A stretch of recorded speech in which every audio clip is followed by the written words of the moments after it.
Okay, Shereen, Hello. you're in the hot seat. Finally. I'm not going to lie. I've been dying to get you on the other side of the couch. Thank you. Shereen, We finally made it after we a made few it happen. reschedules. Well, Yeah. that's okay, because as we were saying, one door closes And another door opens. another door opens. And we love that. And we love that. And I think learning to go with the flow Yeah. is very important. It sounds Yeah. like such a cliche. And that means a lot of things. And I want to know what that means to you. But let's just set the scene. I've known you for... How many years? Oh. That's going to really show our age now. Yeah, let's say more than 10. 10 years. Let's say more than 10. Let's go there. It's been over a decade. It's been a while. Yeah. Fellow Aussie, Yes. we've grown up together here Yes. in the Middle East doing all sorts of different projects. Yeah. And we've crossed paths in so many different beautiful ways, right? Yeah. Yeah. And what I've loved seeing in you is not only your excellence in what you do, and clearly anything that you do, you want to do it really, really well, but also your diversification into different types of entrepreneurship, which as a female kind of CEO is not always easy decision to make. Yeah. So I want to talk about all this stuff. And as you know, this is the podcast about what it takes to really make things happen. And I love that. I love that because so many people watching are probably, whether they've just started their business or they're in the business, and they're wanting inspiration. They're wanting how to. So this is really good. I love it. I love. And maybe a bit of insight on the challenges. As well, it's putting everything to life, right? Yeah. Putting everything out there. Yeah. All right. So let's do it. Let's do it. So Shoot away. Egyptian Australian. Yes. You came to Dubai in 14 years ago now. 14 years ago. I've lost count, but almost 14, 15 years ago. So you've been riding all the waves. You have become... We were one of the original, I want to say the original OGs. Yeah, that's totally OGs. Because when I sit down with you, that's what I see. Because of course, Dubai has gone through so many different paths, right? Yeah, So yeah. I love catching up with the original OGs that we used to do dinner back in the day. Yeah, so much has happened, so much change, not only within myself, but also within the city. Yeah. And everybody around us. 100%. And I would argue that you are the leading bilingual. I don't even want to label you just as a presenter, MC, or whatever, but just in being that persona that really introduces big ideas, let's say. From brands to conferences to forums to bringing people together to launches.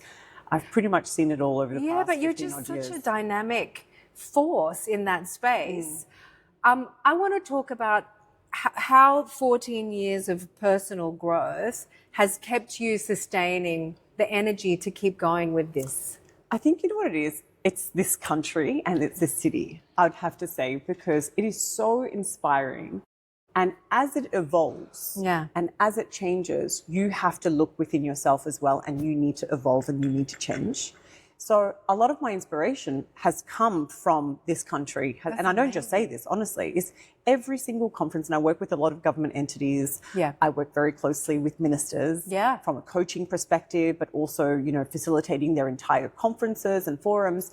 So I get to see firsthand what's happening behind the scenes. Yeah. They're not just looking at 1 year ahead. They're looking at 5, 10, 15, 20 years ahead.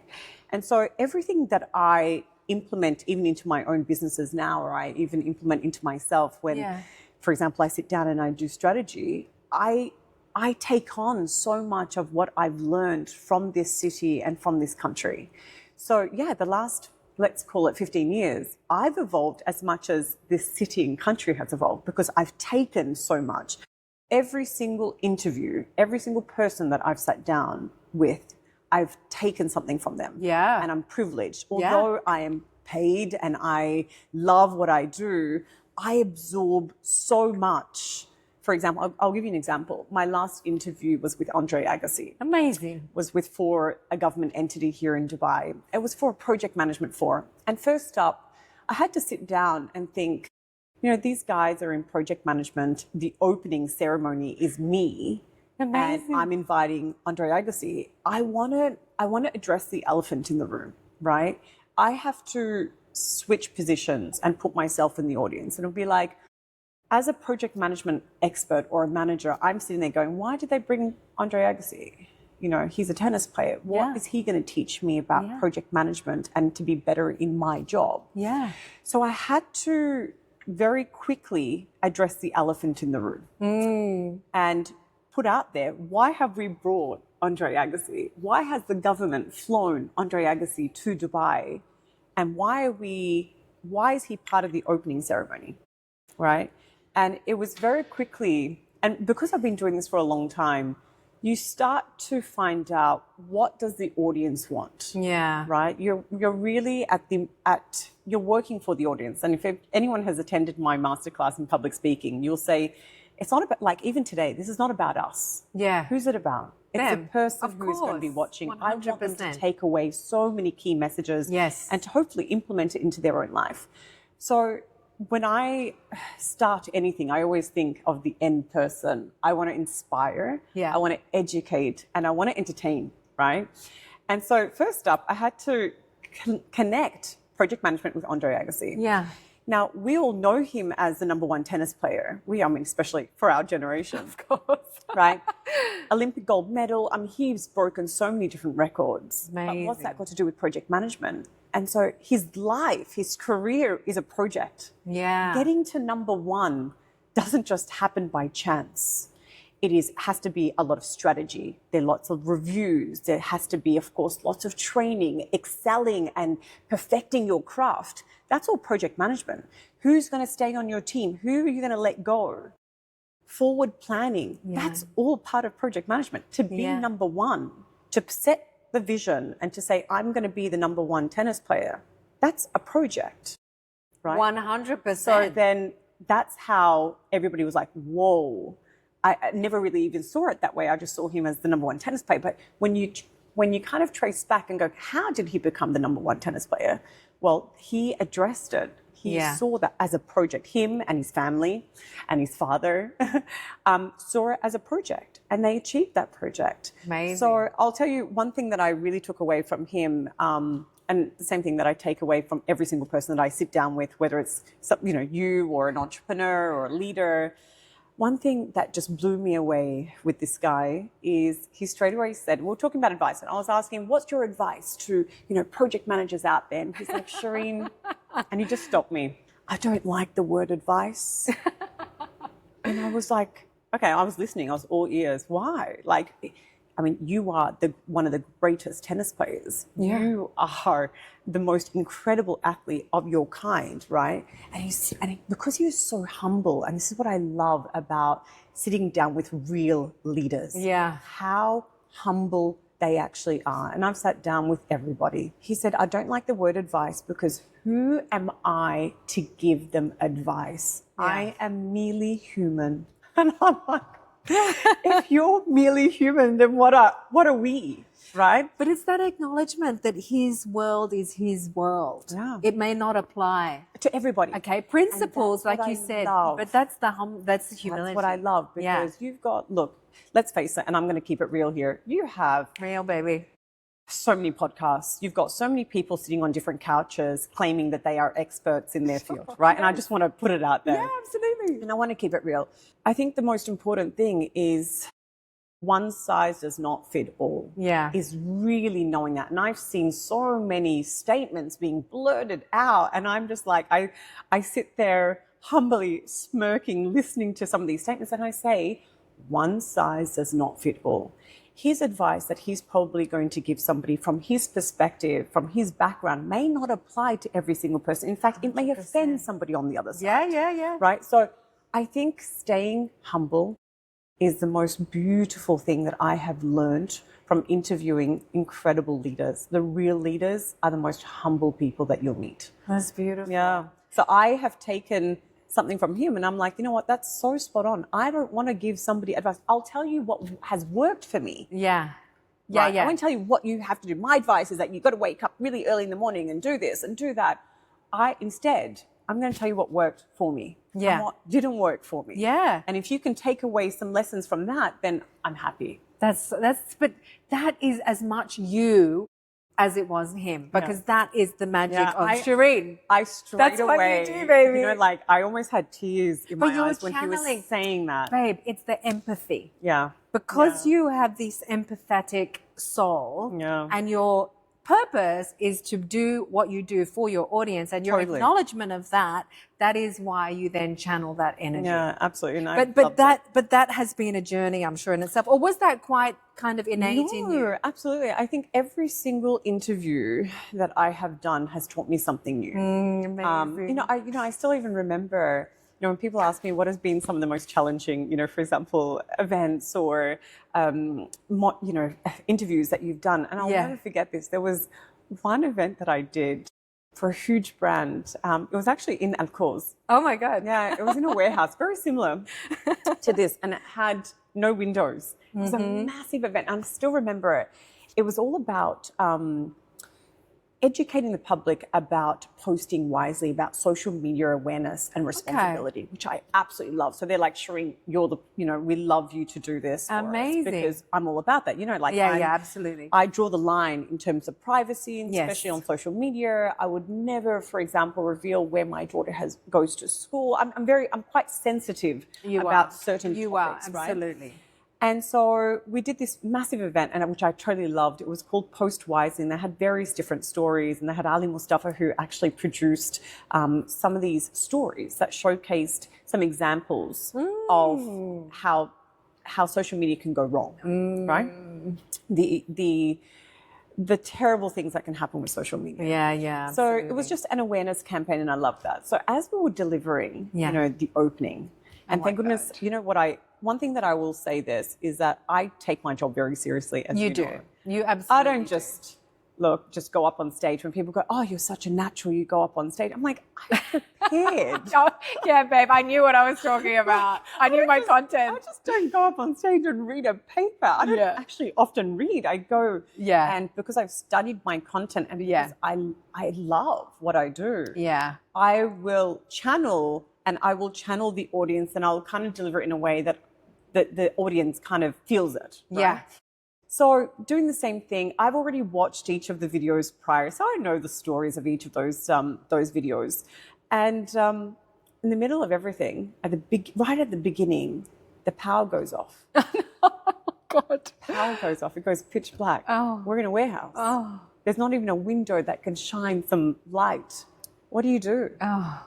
Right? So then I saw somebody was filming and their flash came on, and I was like, oh, amazing.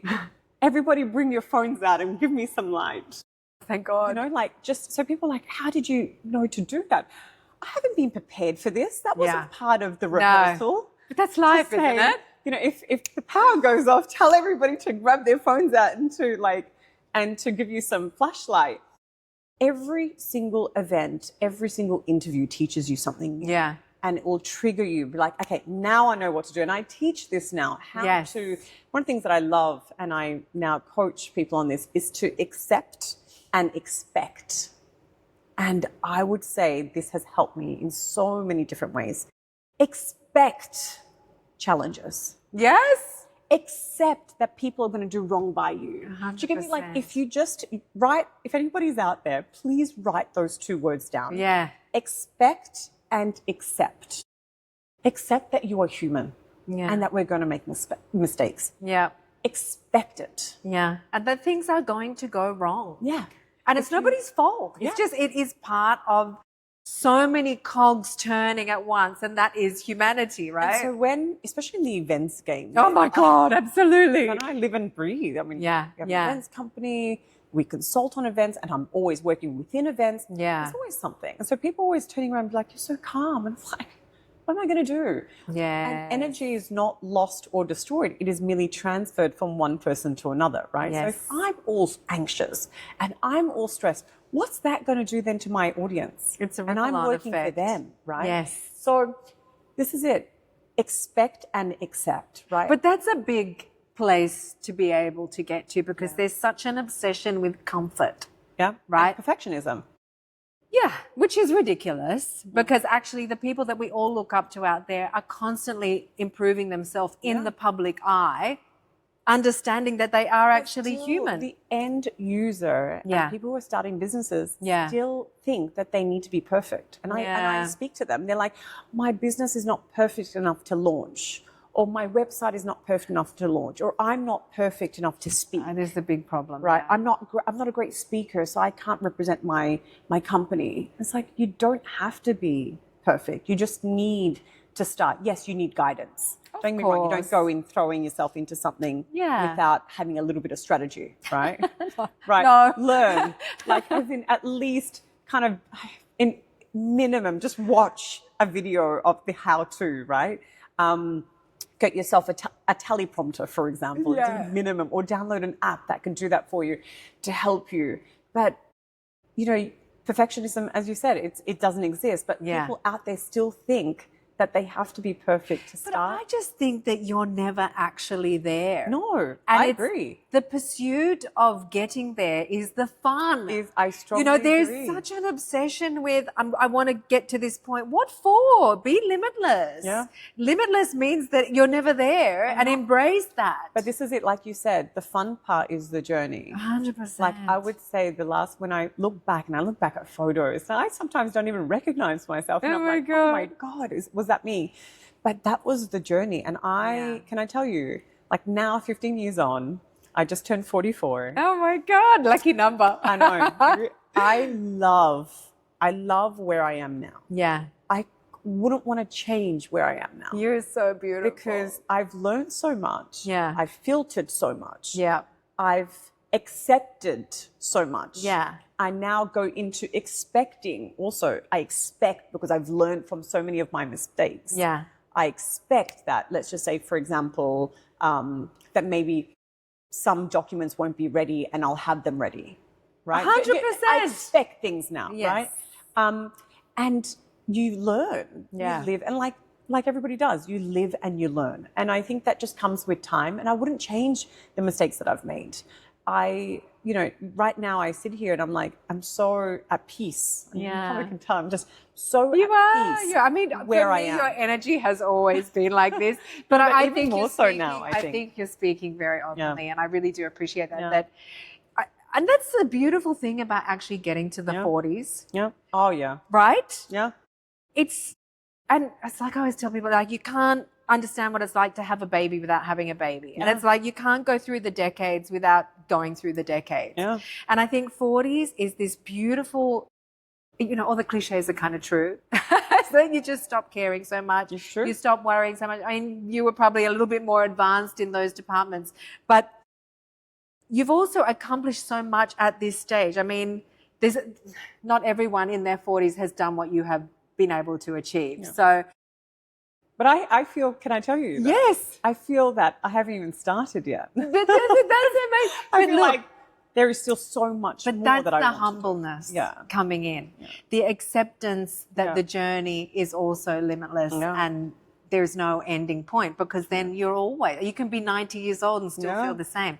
And I think that feeling of having so much more to do is the real kind of anti-aging, if you know what I mean. Yeah. Because having that bright-eyed, bushy-tailed It's enthusiasm. looking forward to more, right? Right? Yeah. It's that anticipation. It's that excitement, like you said. I'm not bored.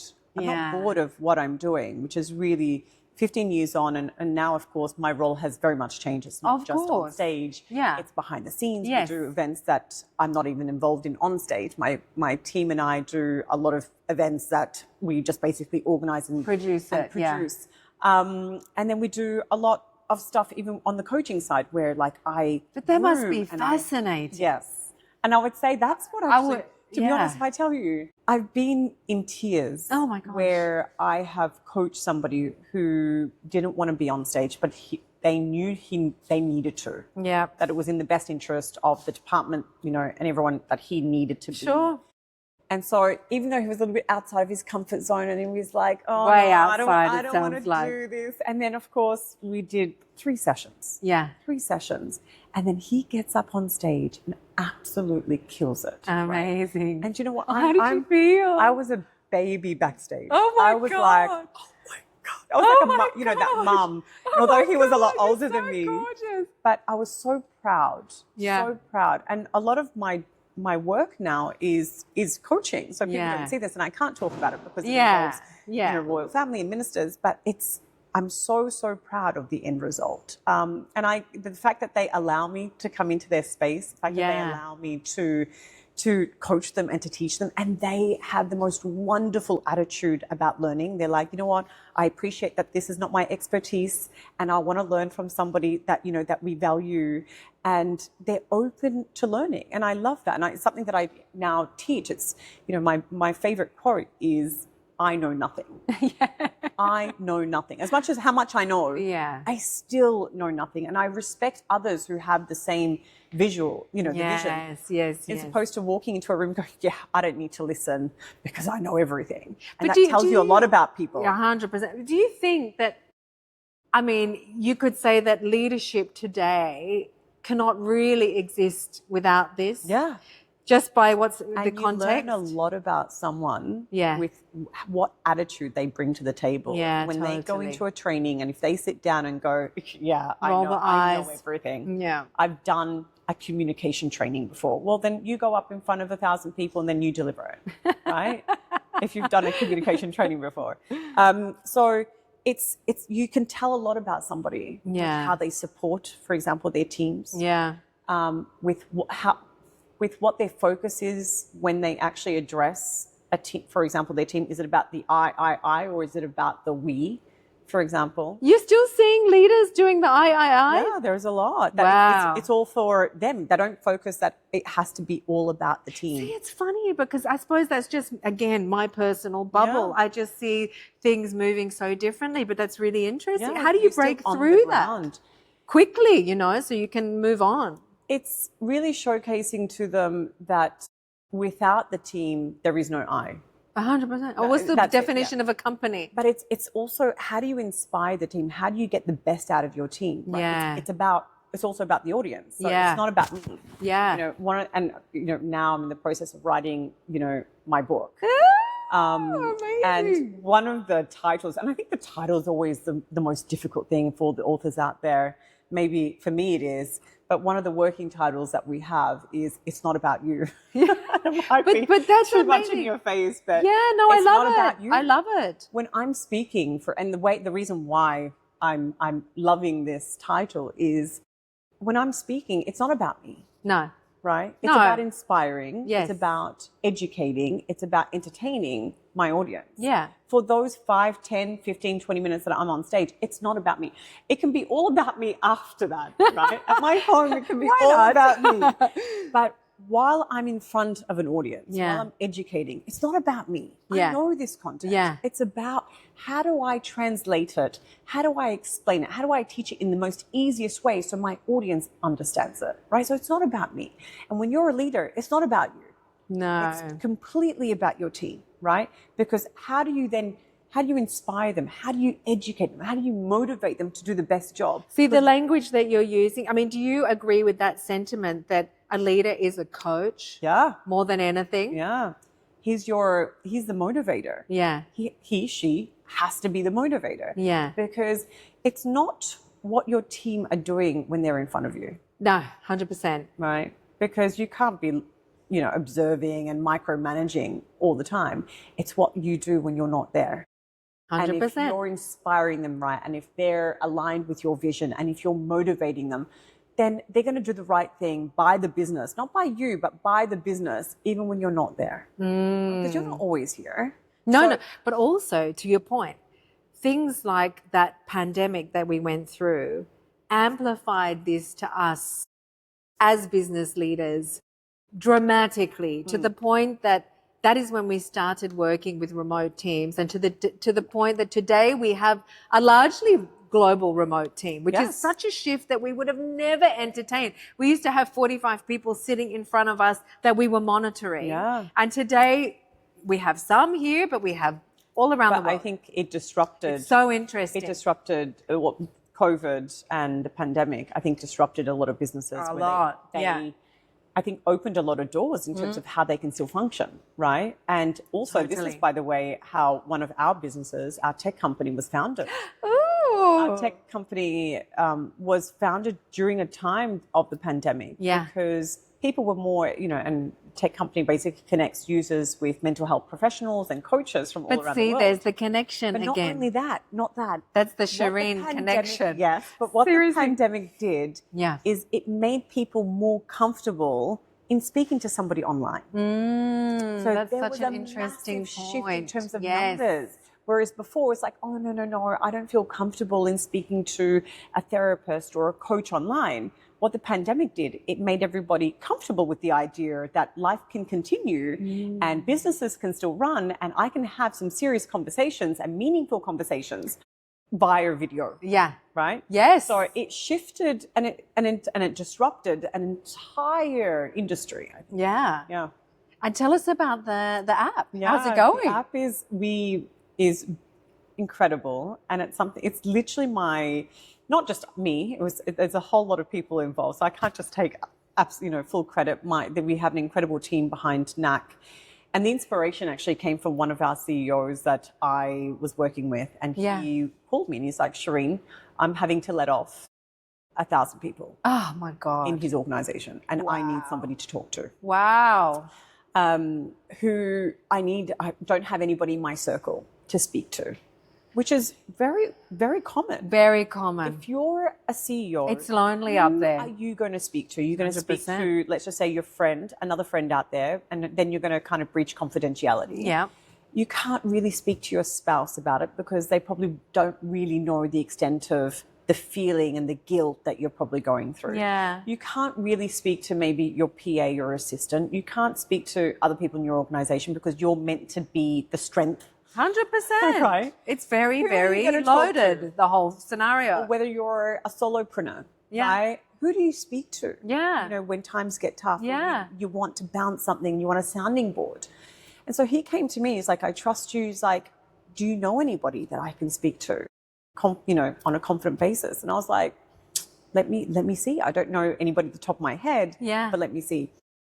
Meredith, there is something like a 3-week waiting period to talk to a therapist. No way.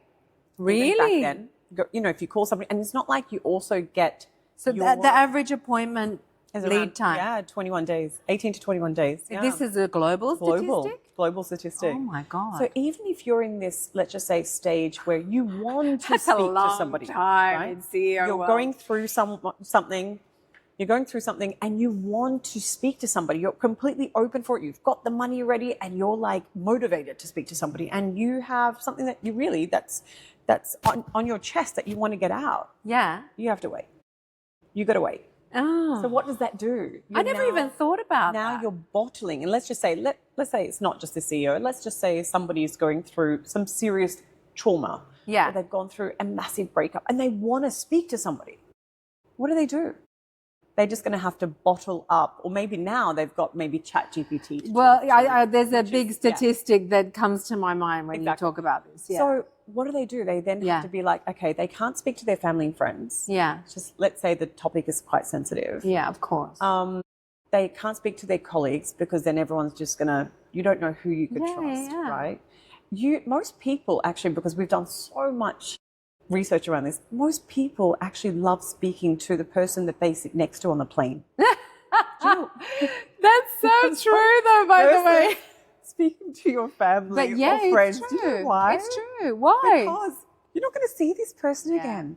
They don't know your inner circle. Yeah. They're not going to go and share your It's information. ultimate freedom. Yeah, and then that way, and I'm sure people will probably relate. Yes. Maybe you met somebody on the plane and you just told them everything. Yeah. It's because you're bottling everything up. And Yeah. you finally met somebody that doesn't know your circle. That information's not going to come back. They don't probably even will remember your name after this, and you can just let it out. Yeah. So, Which is very, very powerful. yeah. So we thought, why? And freeing. Yes. And it's so important to not silence your pain. Yeah. Right? To not continue bottling it up. But I like the example that you've given in the lead into why this exists, because there's all the obvious stuff, but nobody really thinks about that particular this is it. scenario. I got that and I was like, surely there's a platform that you can go on and you can type in, for example, I'm looking for this. I mean, we're talking about executive level coaching, or for example, not so much even therapy, but it would be on the coaching side, right? Or So just that sounding board as well. Exactly. I want to speak to somebody. I want to speak to somebody that's like male, maybe, and have some preferences. I want to speak to someone that's female or male, somebody that speaks a certain language. Is that too much to ask? I mean, we can get a car to our doorstep in 5 minutes these days. In 5 minutes, it comes to my home, right? Or I can order groceries 100%. to my doorstep in less than 15 minutes. We can have a burger delivered, within half an hour. But I want to speak to somebody and I have to wait, 2 weeks? And God forbid that you're waiting all that time and that person is not the right fit. Exactly. And then you call basically somebody and they're like, oh, well, I want to look for, I want to speak to a female. Oh, no, well, we only have Dr. John that's available at the earliest convenience. But not only that, the jeopardy that can happen in 3 weeks is major. I mean, I can imagine your world. I know in my world, it's days and hours. It's not weeks and months. But it's you bottling it in and you haven't dealt with it. Oh, totally. Right? So it's just going to be that snowball effect. And so now what we said is like, okay, well, let's create it. Amazing. Let's create a platform that can connect the users to professionals on the other side, to therapists, coaches, life coaches, business coaches, every professional that you can think of that if you want to actually speak to. And it will be on video. If you want, and this is the thing that we really focused on, this has been years in the making, guys, but we've studied and we interviewed so many different people, and we knew that a lot of the times they want to be anonymous. So we had to make it that if you want to call yourself Donald Duck or Princess Jasmine, you can do that. And we fought for that, by the way. Amazing. We fought for it because we had the authorities saying, oh, no, they have to upload IDs. And we're like, no, this is just purely a chat. So it needed to be anonymous for the user. If you want to have your video off, you can. And of course, the professional on the other side, our service provider, you could see them. You could see their name, their credentials. But if you want to completely be private, that's fine. Of course, they can hear your voice. And so we created the platform from scratch. We didn't piggyback off another platform. We built the entire system from scratch. Fantastic. Yeah. So that's this is global? That's global. Wow. So now we have therapists, we have life coaches, business coaches, specialized coaches from all around the world. In fact, from Switzerland, we've got ones from Germany, from Australia, we've got the US. Amazing. From this particular region. We've got them in various different languages because language is really important. We process emotions in the language we've been raised in. So let's just say I would want to speak to somebody in English. Obviously, I've been raised out of Australia. Arabic is my second language. I still prefer English. Now, it depends on the language that somebody's been raised in, and that's how they get to articulate basically their emotions. So you'll be able to go in and say, I want to speak to somebody that's male or female. I want to speak to somebody that speaks English or Arabic or French or whatever. And we did one more thing. We did faith. So we did a lot of sex, in fact. So one of the search criteria is I want to speak to somebody that's Muslim. For me, that's important. Of course. You're coming from the same kind of understanding. There is a nuance. 100%. It massive. Might be a topic of, about religion that I want to speak about. Or something that I can or can't do that impacts on religion, right? So religion's an important part. So I want to speak to someone that's female, English speaking, and I want them to be Muslim. That's my criteria. And I'm able to find them versus, calling different clinics and saying, okay, well, do you have somebody that's a female? Do you have somebody that speaks English, perfect English? Okay, so what I want to know is... Tell me. What is the most unexpected thing that you discovered in this particular journey? Oh, so much. I'm dying to know. Oh my gosh, so much. First, working with the tech team.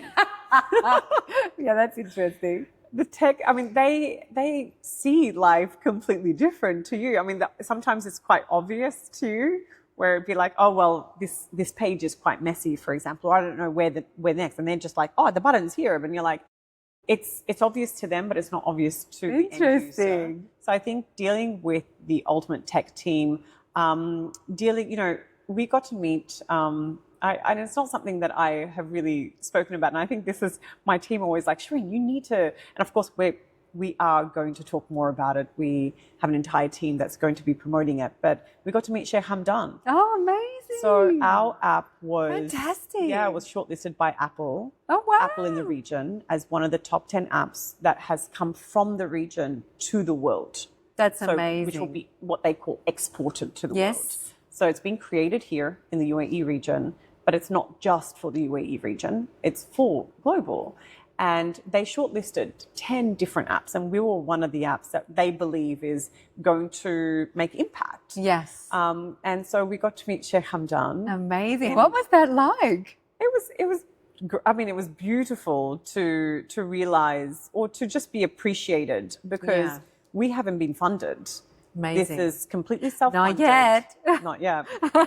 This is completely self-funded. And we did this intentionally because we're like, okay, we can do this on our own until we get to the point where we're completely functioning, and then we want it to be operational, and then we can go to a Series A. The smart way to do it. Versus going to seed funding. We didn't need the seed funding initially. We could put in and contribute our own funding. And so now it's 100% funded. Amazing. And so next now is the rollout. We're onboarding as many, for example, professionals and service providers as possible from all around the world. So if you are a therapist out there, or if you're a life coach, business coach, definitely pop onto NAC. Yeah, we'll put the website. Definitely get them onboarded. And the next phase would be for it to, like, for example, to be fully operational, which is currently live at the moment, and to go into a Series A, in, for example, in a 6 months to 12 months period. And what do you think would be the next market, or the kind of market rollout that would interest you? Well, I think for us, we had to do a lot of research. Of course. And which was actually one thing that I learned. Yes, I'm so interested in this. One thing that I learned is, we had to study where are the regions that really required therapy. Yeah. And it was, which I didn't know. Things like you just didn't know prior to really kind of diving. I wouldn't have thought about it. It's the cold climate countries. That's so interesting. I didn't know. But it makes sense, by the way. It totally makes sense because they don't get to go out much. Yes. They don't get much vitamin D. They're staying inside the home a lot. They're probably working from home, and they need to talk to somebody. So it's going to be a lot of the European markets that we're going to be we're tapping into what the data tells us. Even though I straight away want to go to the Australian market because it's dear to me. Of course. We are, of course, going to go to Australia as well. But it's the European kind of market straight away, the coldest climate countries, because we're going to be, because they're the demographic that actually need the product the most. That's amazing. Right? And then from there, it's what the data tells us to do. Yeah. Look, there is this statistic about this gross experiment on a gross scale, not gross as in not horrible, but this grossly experimental onboarding of AI into our global society to use us to help train this AI has been incredibly telling about humanity. And one of the data points that really sticks out was the fact that so many people turn to it for this kind of therapeutic. Yeah. Which, of course, is heavily... I'm going to ask you, have you done that? No, absolutely not. I mean... I've had to for testing purposes. Yeah, look, that is not... I was curious. To be honest with you, I found it really confronting when I understood that it was about something like 80% of the use case of what people were actually talking to it about. Me, I was immediately going into operations and stuff like that. It didn't even occur to me. Yeah. But I'm not... But can I tell you, Meredith? Yeah. That just... But I was tells shocked. you a lot. Of course it does. It was baffling to me. A lot about why. I always want to go back to the why. Why has so many people started utilizing ChatGPT as their therapist? Right? It's great. But clearly they need NAC. They need to speak to somebody. Yeah. They are dying to speak to somebody. Yeah. And they don't know who to speak to. They know they can't speak to their family and friends. Yeah. They know they can't speak to their colleagues. Yeah. Or their spouse, for example. Who are they going to speak to? Yeah. Right. But the first thing that they did when they turned to this anonymous kind of friendly tone was that, right? Yeah. But that's also quite, for me, my mother is a professor of psychiatry. Maybe that's another reason that it wasn't normal for me to do that, right? Yeah. Because I'm very aware of many things that maybe other people are not. It's interesting that there's the need for the therapeutic voice, but that's also very telling about the whole social construct that people feel that they cannot. And I understand why they can't. I understand. The need for something like what you're doing, the positioning that you've put it into, and I love the way it came into being and how you're focusing on the way. And the fact that it was the CEO wanting to speak to, it wasn't a depressed teen. It wasn't a single mom, struggling. It was actually a leader. Top-level CEO who didn't have anyone to speak to. But isn't it funny that leadership role reflects so much the whole body of humanity? Yeah. And you kind of realize that whatever you're doing, we're kind of all the same, but we're all completely different, but we're all the same. You know what I mean? It's like that. And I think this is where, this whole expect and accept. Yeah. Right? Accept that at some point you're going to need to speak to somebody. Yeah. No matter how much you've but got I'd it much together. rather speak to an actual person. Yeah. And I'd life love to experience. put it out there, like, okay, for the ones who did maybe use, for example, AI for their gross amount of people. What did that do? Yeah, exactly. What did that do? It gives you an answer, and it's like, it's very empathetic. But what did it really do? Is there any follow-up? Are you able to speak to that person again? Is it giving you like real constructive feedback? Is it giving you things to do? Right? And you could say yes, but we've tested it, and it's like it's missing something. It's missing this huge human element. Yeah. It's programmed to be empathetic, and that's all it can give you. I understand. Yes, that must be really hard for you, and it's constantly going around in circles. So, but it's kind of feeding the problem.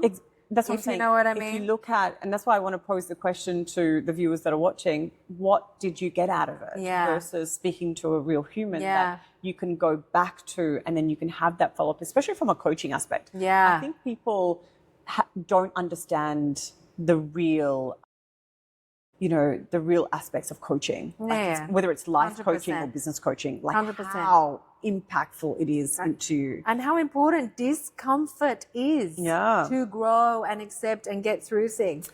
And when there's such a yearning for comfort, a complaint, it's not working for me, I'm not comfortable, I don't like it. Brings us to the resilience that we spoke about. Yeah. How are you going to become greater than you are today by doing the same thing that you've done yesterday? I read a statistic last week that 90% of your thoughts are about yourself. 90%. That's the average human being.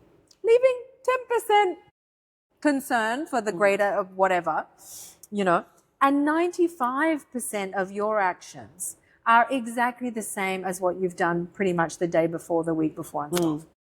It's a very little window of opportunity for things to actually change. And if you are so concerned with being comfortable and being caught in that bubble of sameness, which we all know now, neuroplasticity and metacognition and all of these terms that are becoming like mainstream, that were only the world of my mother growing up. Now we know the importance of being uncomfortable and being out of, doing something different, changing your approach. How important that is for neuroplasticity to lead to the changes that you're looking for in your life. Yeah. Right? So, and how are you going to get there? Yeah, how are you going to get there? Yeah. If you're doing the same thing, and that's why it's so important to have, whether it's a mentor, to have a business coach. Yeah. And this is something that I've had to take on board because this is what I love. I've had to test out our business coaches and our life coaches. Yeah. And the stuff that they've come back with. Oh my God. Stuff that I wouldn't have even thought of. And I'll quickly give you, an example. Ever since, everything that's happened here in the region from February. So we had a massive... That was a bit of a curveball. Yeah. So we have had, for example, events here in the region that we can't have anymore. Yeah. So what do we do? Do we completely cancel them? Yeah. So that was one aspect. It was like, okay, let's cancel. Let's postpone them for after the summer, which is kind of the common that terminology seems to be what's the way happening right now. But there was one that we did so much work on right now, and we thought, okay, what am I going to do? And I sat down, basically with this business coach, and he's like, why don't you just change the venue? Why don't you just, people were going to fly in for it in any case. Yeah. Why don't you look at changing the venue? Meaning go to another country and do it? Yes. Yeah, why not? Great solution. But this is it. It was like, because I was in it, Yeah, you couldn't see I that. couldn't see that as Yeah. one of the options. But Yeah. it was a complete viable option because people were 100%. flying in for it anyways. Yep. As opposed to flying in here, we can fly in somewhere else. Yeah. Which is what we did. Amazing. Right? We can So you just did it? change the locations happening in June. Oh my God, that's But amazing. We just changed the location versus coming here. Where maybe people, are concerned. We just changed the location. It was something that I didn't even think about. And it was because of that power of having a sounding board. And having somebody on the other side with years of experience that's a third party that's not so close to the issue, to the problem. Yeah. And it's so true because he teaches you, it's like, if you're so close here to the problem, you won't be able to really see the solution. But somebody over there 100%. will be able to see in. So having that sounding board, Meredith, is so powerful. Having somebody on the other side who has ample years of experience that's listening, like, hey, have you considered this? Yeah. Or have you done this? Have you done that? And it's almost having someone that is keeping you also accountable. Especially, And also maybe nothing to gain by influencing you, because the 100%. comfort zone extends beyond you at times. Not only that, but I'm sure... You know what I mean? 100%. Yeah. I'm sure people, especially But people don't talk entrepreneurs about this and stuff. business owners, Yeah. have seen, for example, if you a mentor and be like, yeah, I'll help you, but I'll take... Yeah, I'll totally. take what? There's I'll an take influence 25%, aspect to it. Yeah. right? Or I'll take 25%. So it's almost like, in order to pick their brain, already they're asking for profit share. They're asking for equity, something. right? Whereas when you're having a business coach or a mentor, like, somebody, and I'm not just promoting that, any business coach that is purely there, that has very little to gain. Yeah. It's a session. Yeah. It's an hour session. Yeah. They're there to add value, as much value as possible, to give you ideas, to get you to consider various things that maybe you didn't think about. Yeah. Do you know how powerful that is? And their intentions is not, but I want 20%, equity at the end. That's powerful. No, that's amazing. I mean, that's a gift that I don't even And think it that's where existed before. I really feel for the ones that are starting out, or for the ones that are already in there. Everybody needs, and a life coach and a business coach is completely different. by the way. Yeah. Speak to a life coach, speak to a business coach, and just go and experiment. Say, what's the worst that can happen? I mean, it's not a lot of money that we're talking about. We're talking about sometimes from $100 to a couple of $100. But money well spent. That's what I'm saying. I mean, even if it's just an experiment. Yeah, right? yeah. You're like, okay, did you benefit? And at the end, you'd be like, oh, I actually really like that person. Okay, great. Well, then you can have a weekly call. You can have a monthly call with them. Lovely. And it's super powerful to keep you on track, to keep you accountable for where you want to go. Yeah. I mean, that accountable word is so important, because it's actually really hard to really achieve anything if you're not able to have some aspect of accountability. Because you'll put on your to-do list, I need to do by the end of this week or by the end of the month. Okay, what's going to happen if you don't? Yeah.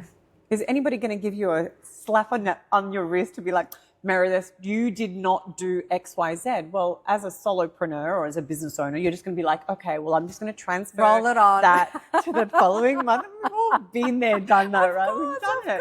But then when you have somebody that's going to ask you at the end of the month about the stuff that you're wanting to do, wanting to achieve, he or she's going to ask you about, Meredith, did you get onto this? Did you do this? And you don't want to kind of disappoint. So before that call, it holds you responsible to make sure, I'm going to get this sorted because I know Brad's going to ask me about this. Yep. For example. Okay, if we talk about this whole sentiment of it really all starts with you. Yeah. And then we talk about the power of accountability and the power of humility and all of those things. Tell me how do you see that in your actual day-to-day life, that it all starts with you? I'm so glad that you touched on this, because this is what I live and breathe. And that was actually the topic of my TED Talk. No way. So I haven't seen it. You haven't seen it? So my TED Talk. Oh, I would love to see it. I will look at it. You know what it is? It's actually, my daughter was just born when I did my TED Talk. Amazing. It was 2018. It was around November 2018. I remember it's my favorite topic that I love to coach on. It's part of my public speaking and presenting masterclass. It's the topic of my motivational sessions, especially to corporates. It's what I do with the Google team, for example, and Microsoft. And it comes down, and I'll explain it to you, comes down, and this is something that I live and breathe. You know, I even have my daughter who knows about this, and she's like, yes, you've got to live above the line. So there's the line of life, right? Yeah. And you have the choice. Yeah. Whether you want to live up here Yeah. with the successful, incredible people and your leaders, or whether you want to live down here. It's really simple with the people who are making excuses and everything else. Right? Totally. And it's a conscious decision. It's not by accident. It's not by chance. It's you waking up every morning going, I choose to live up here. Yeah. And when you choose to live up here, you got to do certain things. 100%. Right? You got to what? You got to look the part, for example, in the morning. You got to wake up and you got to take your vitamins because you want to live. You got to be there. Right? You want to have stamina. Yeah. So there's longevity. Yeah. So you got to look after this. Absolutely. So when you're living above here, there's a lot. There's a long list. But let's start off with what you got to do. Well, you got to look after yourself because without you, there's nothing else. Yes. So talking about vitamins and your water and your breakfast and your exercise and you visually taking care of you, that all needs to be on point, right? Yep.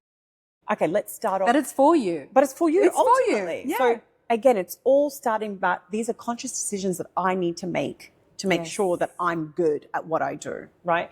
Then it's, okay, what else do I need to do? I need to make sure I'm kept educated. Yeah. So I need to go and learn. I need to go and read what's going on today, depending on in my market or around the world, global news. I need to stay on top of things, right? Yeah. So having this attitude, I know nothing, and I can learn from every single person I sit next to, right? Or if I don't know, these guys also up here, I need to know what my strengths and weaknesses are.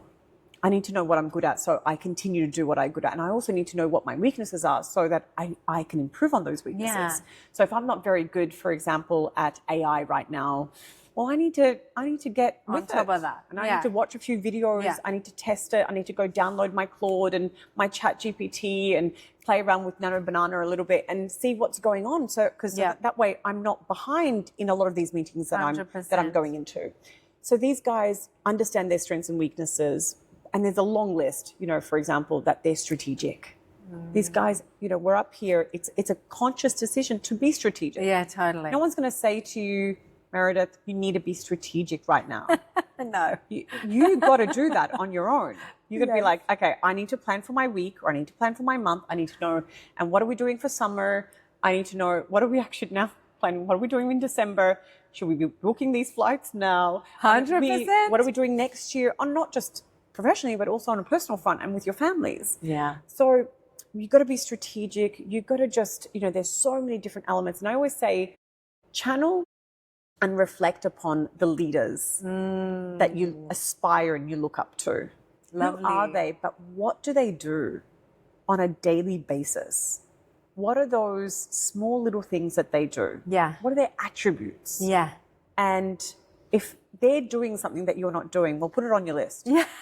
Right? Like, for 100%. example, they wake up early and... But look, you're aware of the concept of the flywheel, right? Of course. And it's to your point. It's the amalgamation of micro actions done day in, day out, consistently, with accountability. Well, this is it. Right? So this is where I want to get at. On the top of all this, what underpins everything?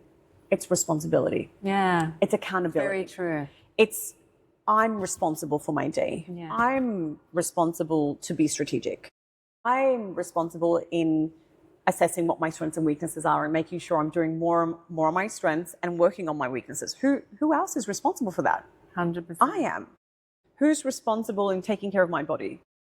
Right? It's not anybody else. It's I have to go and make the appointments. I got to go and see my longevity doctor, for example. He's going to tell me what to take, and I need to make sure that I take that. Yes. Right? So I'm responsible in making the appointments and following through. Yeah. Right? I'm responsible in being resilient. Yeah. On your topic of being resilient. Now, that's an easy word to say. Yeah. Seriously. Yeah. Such an easy word to say and to write. But to do is completely different. after you've been knocked down again and again and again, I'm sure many people can relate out there, what a no does to you. Just to receive one no, then you'd be like, oh, I don't want to go out there again and get another no, right? And getting another no and another no, and what that does to your confidence, and you still want me to be resilient, put my product out there or put myself out there. You can practice, by the way. But I'm saying, no, but you're absolutely right. Easy to say, but it's not easy to do. And I always reflect on the J.K. Rowling story. Yeah, my God. I reflect on that story all the time. How many no's did she get? But listen, I always have this little motto, particularly with my younger boys. I'll just tell them it's just another puzzle to solve. Yeah. That's it. If you look at everything as another puzzle to solve, another game, another level up, why can I game and be so determined, but then in my life I get one no and I fall in hate? Yeah. It's just another puzzle to solve. I always say, look, don't let a no slow you down. In fact, it's, and I always share the J.K. Rowling story. What would happen if J.K. Rowling accepted those no's? So many no's, right? And there was over 12 no's. Yes. And what would have happened? Yeah. Okay, she would have never published Harry Potter. We would have never got it. We would have never had the movies, but she kept going. Yeah. And what I love about her story of resilience is that she says, well, I kept going, for so many reasons, because I always say the why. Why, always ask the why. Yeah. Why did she keep going? There's so many reasons why. And I had to study her entire story, by the way, and I love it. But why? She had her little girl. She was a single mum at the time. Yes. She didn't have any other choice. Yeah.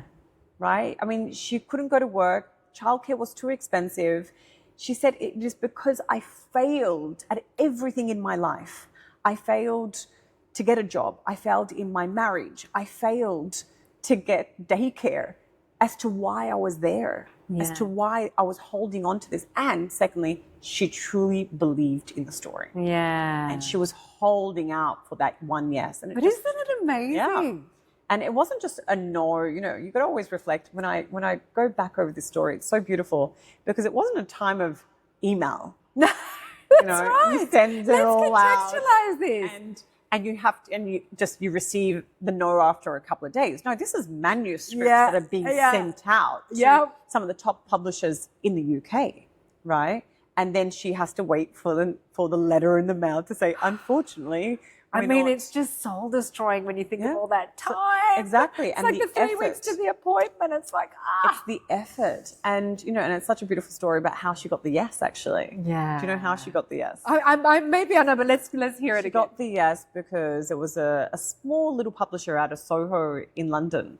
And it was his daughter, in fact, that picked up that manuscript and couldn't put it down. Amazing. And so then he was like, what are you reading? It's like, oh, I need to finish this, Dad. That's amazing. And it was only because of that he then read it. And he's like, I love it. And he only gave her the publishing, you only gave her like 1,000 run. Yeah. 1,000 copies. And yeah. Those original first 1,000 copies now are like vintage and get like $100,000 each. Imagine. $100,000 each. Are beautiful. But coming back down to responsibility, how I use this in everything I do. Yeah. So it's a conscious decision that I live up here every single day, that it is, I have to take responsibility. Otherwise, the opposite of that is and what? for you. Yeah, for me, right? in my best interest. Yeah. But what is the opposite of that? Yeah. And I just want to highlight this because this is the most important part. The opposite, if I don't take responsibility, is that I'm going to fall down here with all the other people. And what do? They're the ones that are constantly making excuses as to why they haven't done something. Yep. And blaming. Complaining, blaming everybody negative, else as to why they haven't achieved it, and that victim mentality. And I will never, whatever has happened in my life, I will never go down there where I will blame anybody for why I'm here, or I will become a victim. Yeah. Do you get me? So of course. That's why it's not even a choice. When people are like, oh my gosh, your social media, even if they haven't met me in person, it's like you don't complain, and you're always quite positive. And it's like, it's a choice. it really is. It's a choice. It's a choice. I can. Yeah. want to be that person. But it doesn't serve you. No. And I think that's also an important recognition, is that let's look at it from it's all about me. Yeah. It really doesn't get me anywhere closer to my goal to behave like that. Yeah. I'm going to sit As there simple as and that. complain You don't about... have to be saying, Shereen. You know what I mean? Yeah. You can be self-serving. There's nothing wrong with that. But it can be done in a very beautiful, positive way that brings a lot of positive energy 100%. everywhere I totally you go, agree which with you. you 100% do. And this is, so getting back to you saying, how do you make it, for example, that taking 100% accountability, I Yes. reflect always on this. It's something that I teach on a daily Like basis. daily? Yeah, honestly. It's something, I mean, when I go and do my motivational speeches, I mean, I take zero notes. This is something that's embedded in me now. Yeah. And so whenever you're confronted, and by the way, it's not easy to always take responsibility. No, it's tiring. It's not easy to not blame when, especially sometimes when you haven't done anything, you're in the middle of it and you're like, what just happened? Yes. But you still need to take responsibility. Yeah. Right? Even in the worst of moments, you still have to go, actually, I chose this. Yeah. Whether, for example, you go into a relationship and end up being bad, no one's put a gun to your head to go into that 100%. relationship. Yes. So you have to say, actually, I said yes to this. I walked in willingly to this. So I have to take responsibility. But I can also choose to leave. Exactly. And Right? it's my responsibility, again, to not accept this and to walk away. Yeah. Do you get me? So yes. it's taking, But it saying starts and and doing. ends with responsibility. Saying and doing. It's, yes. I mean, you're doing this on a day-to-day basis, teaching this. Yeah. That's hundreds, thousands of people. Thousands. And I'm sure people who are going to be watching this, they'll be like, yeah, she taught me this. Look, I think it's also very easy to look at you with a big smile on your face, sharing your sourdough recipes and being a CEO, impactful CEO, and getting up on the stage and speaking to Andre Agassi and all the other wonderful people that you've sat down with. I mean, there's so many. It's easy to say, oh, but Shereen has blah, blah, blah, blah, blah, blah, blah. Right? Shereen, she has her team. Whatever. Yeah. Shereen, but she's so pretty and tall. And she's got that beautiful hair. And she always looks great. And everyone helps her. And she knows everyone, right? Oh my God. Oh, yes. But it couldn't be further from the truth. Of course not. It couldn't be further from the truth. And I can give you so many examples how it's not that it's harder, but it's hard on me as it is hard as anybody else. But I think having this attitude that it's my responsibility to be prepared. It's my responsibility to call my hairdresser in the morning to make that hair to make sure my hair was really shiny for this day. That's on me. Yeah. And I had, for example, whether it's today or whether it's I'm going to go do an interview, I have to make sure it's my responsibility to be ready. Yes. Right? Right. So it's that mentality that people really are going down there and be like, oh, why her? Right? It's like, why not you? Why not you? 100%. You can do this. Yeah. You don't have to be tall to be amazing up on stage. No. In fact, sometimes, actually, Andre Agassi said something to me, and I was wearing, what heels was I wearing? Yeah, I was actually wearing some pretty high heels. He's not that tall. Well, I actually did.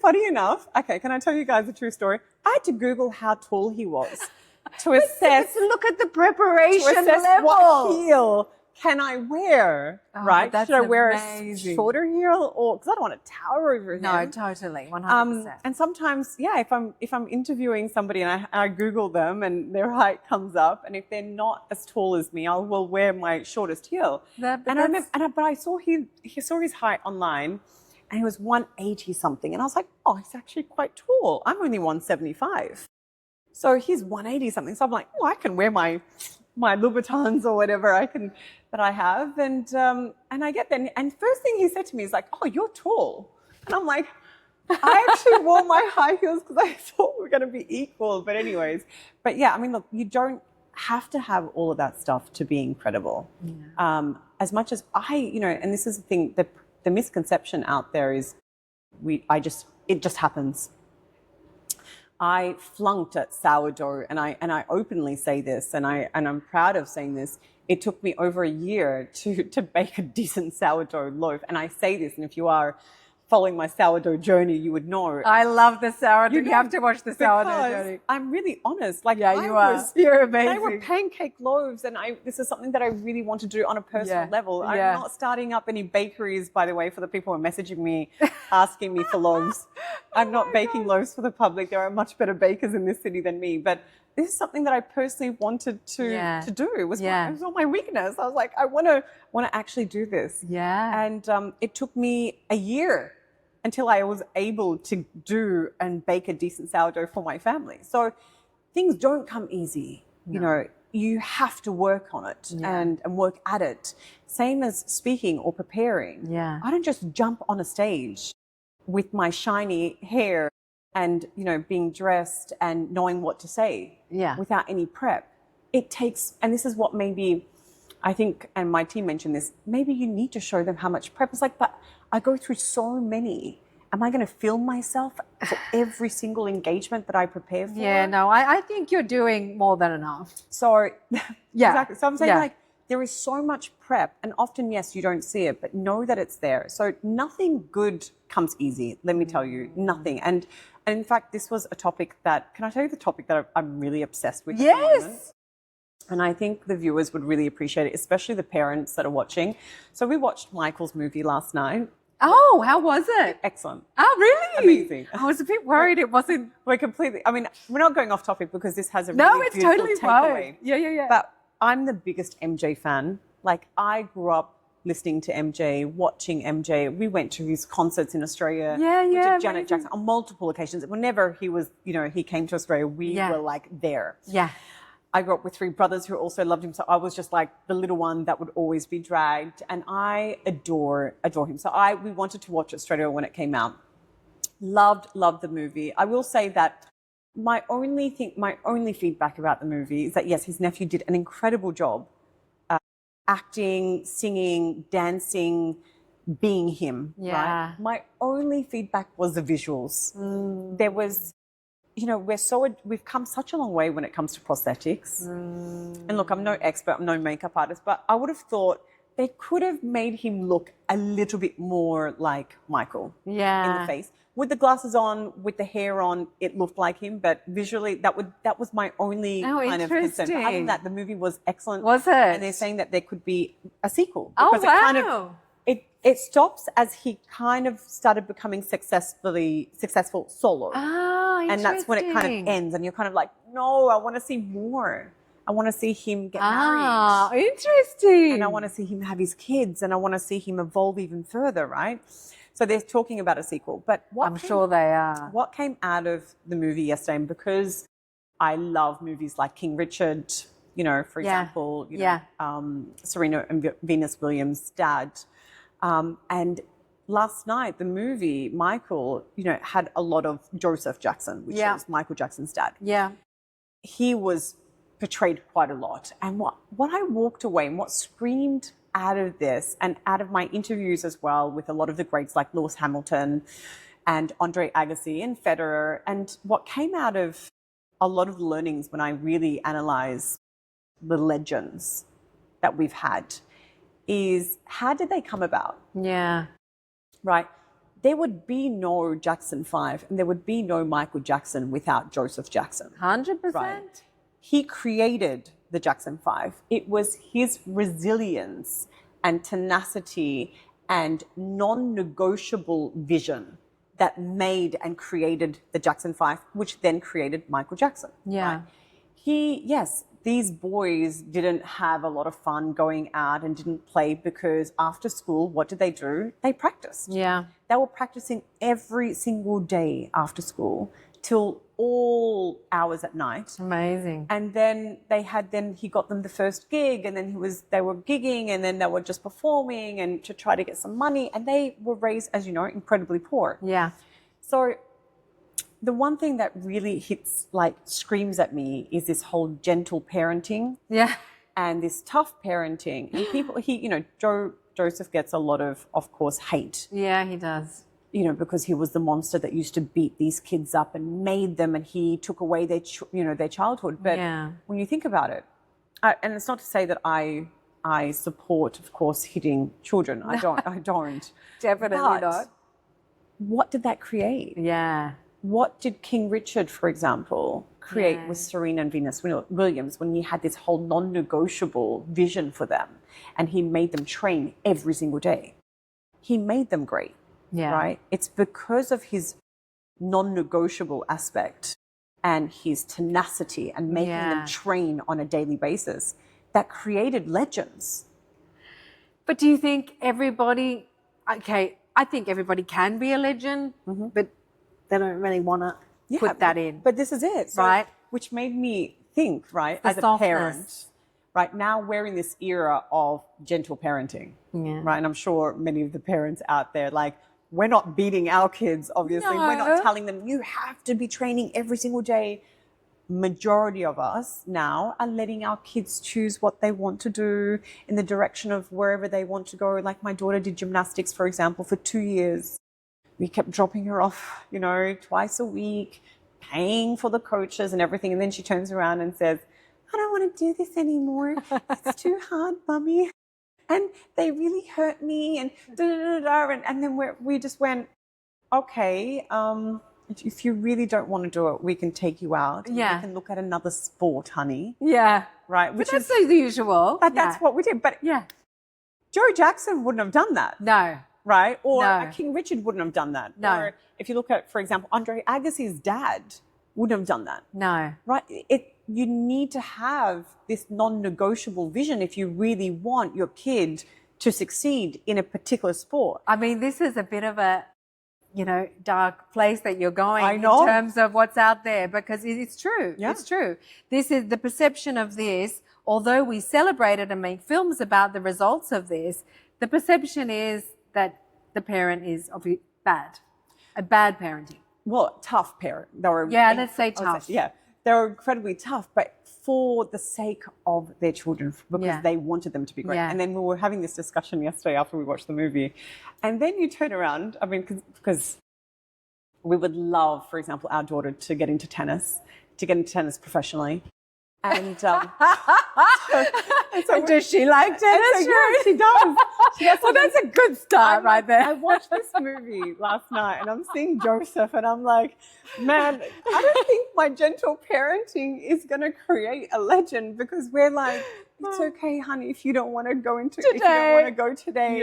So it's that. And then we had to joke around yesterday and I was laughing at the fact that, let's say, for example, she does make it, because we're like, okay, we keep her at it and we keep her motivated, and she goes to professional level, and then she's going to turn around because every single parent manager has been fired. So we're laughing, like, Beyonce fired her dad. Yep. We had Serena Williams and Venus Williams end up firing their dad. You've got Agassi who end up firing his dad. You've got every single parent that has been fired by their kids when they become professional. So I'm like, anyway, it's just a non-win situation. But it's so I don't know what to do. But I think it's that real acknowledgement of kind of evolution, and that we are, as a species, passing on to that next generation. We don't really want to talk about this, right? It's but something that I touched on yesterday, which is just, it's fresh on my mind. It's like, what do you do? It's a no, like, you want to inspire them. No win. And then you die. You're going to get fired first, and then you're going to die. Fired, probably a decade of like friction. Exactly. Yeah. And probably being sued on the other side as well. But that was my question. Let's make legends. Love it. That's the question that I posed literally on my socials was, that's so interesting. Does gentle parenting create legends? Oh my God, what did people say? And it was 90%, unfortunately, no. Yeah. And, 10% said, yeah, it's possible. I'm like, oh, okay. I'm gonna hope that the 10% works. No, I think we're gonna have to be strategic. We're gonna have to take some element of responsibility here and be strategic and do a quasi tough parenting and a bit of gentle parenting and try and inspire and motivate her. I do believe in the concept of by force. Like sometimes I will say to the boys, like, would you like to come, whatever? And they say, no, not really. And I'll say, well, you're coming by force. Just with a big smile. It's like, well, Okay. And they just go, yeah, whatever. And then I say, did you have fun? Yeah, actually, we had fun. Yeah. And I think there is that thing of, okay, we're all like, I love the gentle parenting approach in a sense that it is our generation's answer to closeness, togetherness, open communication, dialogue, which is a two-way street. But there is also a time to say, actually, you're doing make a decision. Yeah, Exactly. Especially when you know that they're good at it. yes, right? When And you see the talent, when you see it I before know. you, and they've got the So right tough, physique isn't it? and and everything, like they're made for it. Maybe I'm going to we're going to do this. We're going to somehow we're going to be very strategic and take responsibility, and But we're going to but it's so hard. It's really so hard. And Yeah. when you can see that greatness and all that potential. And this is what I love. Like, for example, when I interviewed Lewis, right? Yeah. Lewis Hamilton. Amazing story. Yeah. What Incredible. it would have just been amazing meeting And him. he's so sweet. I swear. He's so sweet. He's so humble. And he talks about his childhood all the time, how he started at 6 years old. Yeah. And how his dad It was very tough. Yeah, and his dad was the one who took him. That's what I'm saying. You in all these cases of legends, Yeah.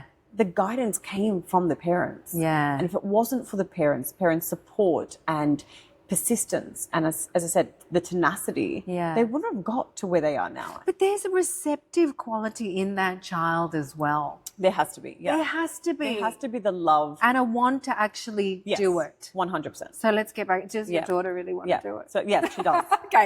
She That's does. a good place to start. Yeah, she does. Right? Yeah, she's more than gymnastics. We're going to the right direction. But anyway, we've gone off topic. But No, that's okay. But these are important things because these are the things it really takes to make things happen. Well, this is it. These are the challenges. And this is what I think people need to realize is behind the person that they see usually, let's just say, whether it's on stage or whether it's in forums speaking or doing my motivational sessions, there's a real person behind that. There is a mum. Yeah. And she has so many different concerns, and she's probably in the middle of, let's just say, finding a private coach, for example, for her daughter.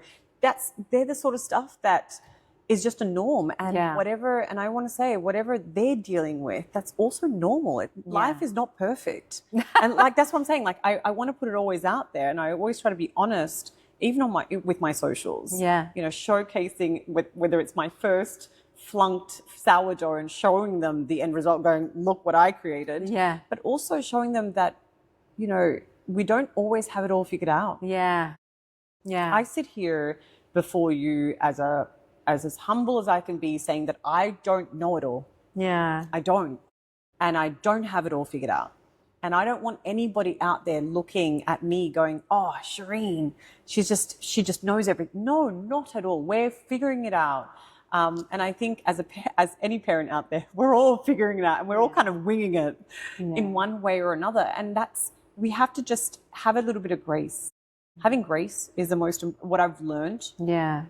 Being 44 now, having grace is so important, and telling yourself you don't have to be perfect. And something that I always repeat, even to my daughter, we can't be perfect. I'm not perfect. No one is perfect. We're not going to always get it right.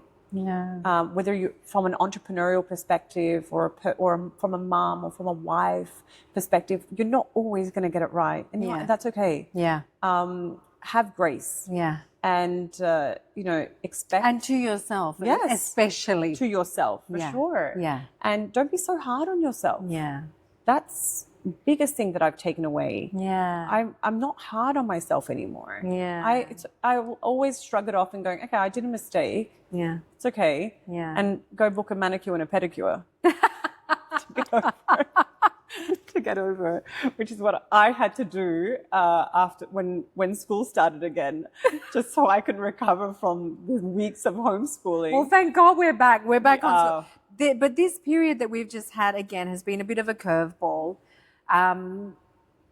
What did you learn in that very fresh period of time, and how has that kind of put you on a different trajectory? Oh yeah, that's actually a really great question.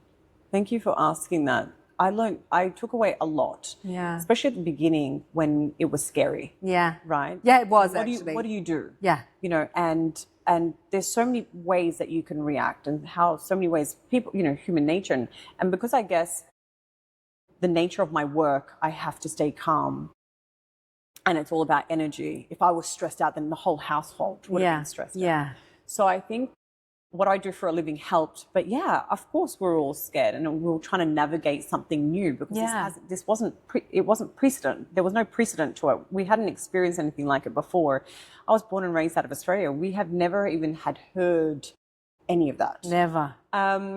So I think navigating being calm, I think trust as well. Yeah.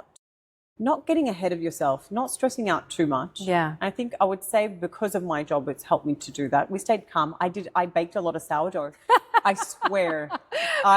Because again, it helps calm my nervous system. Yeah. Because it takes so long to do. Yeah. Right? It takes like 24 hours to bake a loaf. Amazing. So I remember when it all started, I'm not sure if any of my followers will remember this, but I baked, how many did I bake? I think I baked like 3 at one time, which I've never done. Or was it 5? I baked a lot. Yeah. And I just gave them away to all my neighbors. Oh, that's so nice. We kept one for us. I did like, for example, I did one with olives and plain. I did all various different combinations and variations. And I just dove into making sourdough, just try not to even think about it and just to calm my nervous system. And that's what I was telling everybody else to do. I was like, just stay calm and do whatever it is that makes you calm. Yeah. Whether that is reading a book or whether that is cooking or exercising or whatever it is. Yeah. Just stay calm. Yeah. For now. And then we had already scheduled a flight for Eid and for my birthday. We were meant to go to Egypt to do a cruise along the Nile from Luxor to Aswan. So we're in two worlds, whether to go or not. And then we said, you know what, let's just go. Yeah, good. It was for already you. scheduled. Good for you. It was non-refundable. And so we thought, a factor. let's just go. And we did, and that was a nice little break. But then we stayed. Yeah. There was, I love, and I made a video about this. We have options. Yeah, of course. You and I, we both have options about where we could be. Yes. But I choose the UAE. Yeah. I call it home, and I love it being my home. Yeah. And I'm so thankful because of the endless opportunities that it's given me. But I also learned so much from this, and maybe because I received a lot of phone calls from my inner circle and people being stressed. Yeah. And the small businesses that suffered, of course, and you've got the hospitality space. But what was concerning for me was, and I get it, small businesses starting, they're putting their money back into the business and they don't have enough for that rainy day. Yeah. And I would say what came out of the pandemic and what's telling now also through this regional conflict is how important it is to have 3 to 6 months worth of expenses saved. Let me just tell you something, babe, because I'm sure you also know this from living in Australia.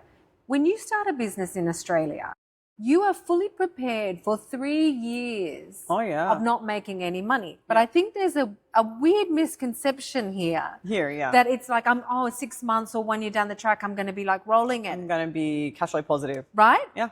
And in Australia, nobody thinks like that.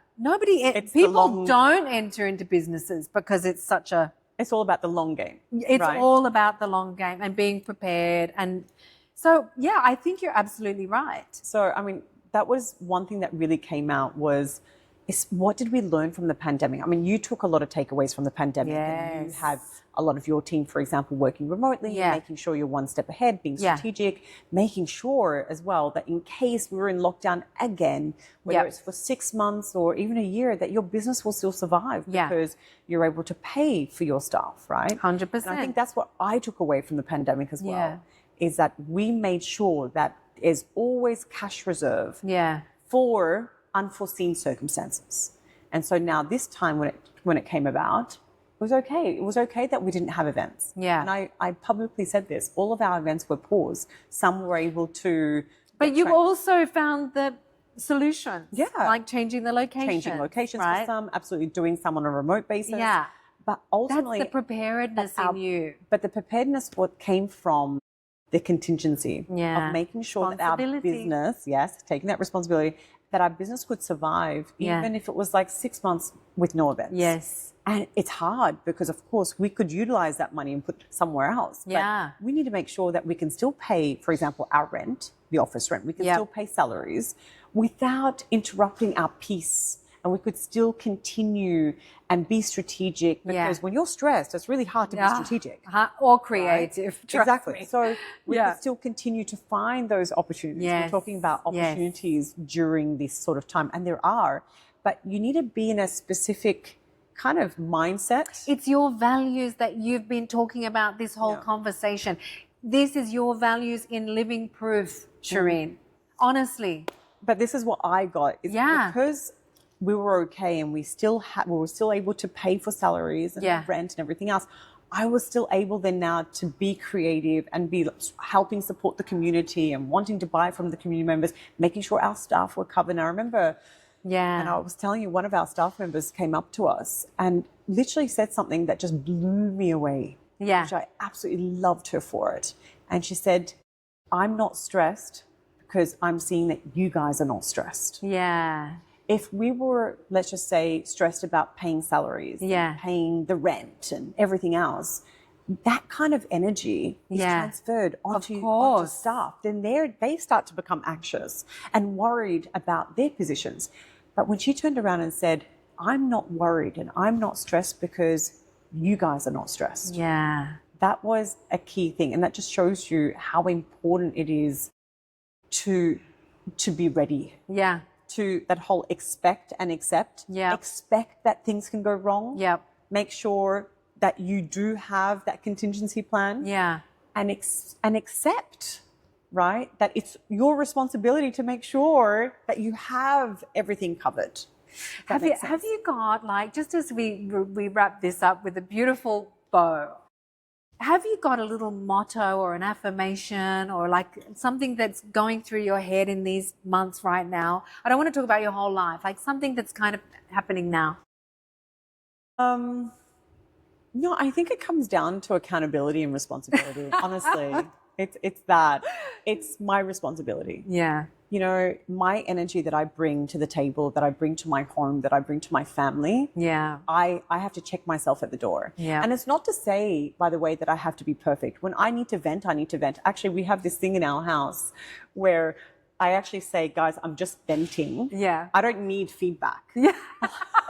Just getting it out here. I don't need solutions and I don't need you guys to comment. I love that. And I say, "I'm just venting." Yeah. And so they just all listen. That's great. Yeah. That's amazing. And so then my daughter now does it as well. And she's oh, like, that's "Mom, amazing. I'm just venting. Okay, I'm just venting, Yeah. everyone." And we say that first. And then she goes and vents and says whatever it is that's on her mind. And I think that also That's so helps. healthy. Yeah, because it's usually when you're venting, you know, the other person's looking at you like, okay, they want to solve your problem. Yeah. They just want to help. You don't want them Yeah. to solve the problem. Yeah. You just want them to listen. Yeah. So you just say, Oh my God, I'm so stealing that. That's you say, amazing. "I'm just venting, guys. I don't want you guys to tell me anything. I just want to get it out." Yeah. Right? And so they'll just be like, Oh, okay. I love that. Yeah, so- that is amazing. But yeah, ultimately, it's taking that responsibility and accountability and just, you know, owning it. Yeah. Owning it. And whether it's your energy and what you bring to the table. And, you know, sometimes to be completely okay to put your hand up and say, "You know what, I made a mistake." Yeah. Not being scared or embarrassed to put your hand up and say, "It was my bad, actually." And you'll see the amount of arguments and issues that go away the moment you say, because two people are going to argue about really who's what. It was your fault. Of course. You didn't tell me. The power struggle. But when you straight away go up and you go, "Actually, that was my bad. I forgot to tell you." You're taking responsibility. There's nothing to argue about anymore. Totally. Right? So, I mean, in most cases, there's nothing to argue about. Most cases. But just taking responsibility and not being ashamed and not being embarrassed to say, "Yeah, I made a mistake. I'm human." Yeah. Baby, you are welcome on this couch anytime, any moment. It's been a pleasure. And you know what I love? I love that I actually got to see you. It's been like... Yeah, you don't have to do a podcast. Yeah. It's been a while. I'm so grateful that I got to see you. I really, really appreciate you I love sharing this. I love this. really. I love how just authentic and organic. You know, that's how I like to do it. How just love honest it. and authentic it Thank is. you. Certainly not scripted. No, I didn't even look at any of the notes, by the way. I love it. I love Thank it. you, It's sweetie. a pleasure. Thank you. Thank you for having me. It's a